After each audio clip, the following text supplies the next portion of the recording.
তোমরা কোনো উত্তম ব্যয় করলে তা তোমাদেরকে পরিপূর্ণভাবে দেয়া হবে।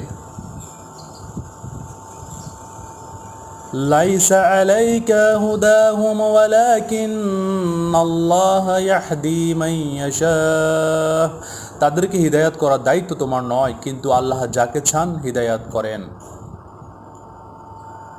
ওয়ামা তুনফিকু মিন খাইরিন ফালিআনফুসিকুম, এবং তোমরা যে সম্পদ ব্যয় করো তা তোমাদের নিজেদের জন্যই।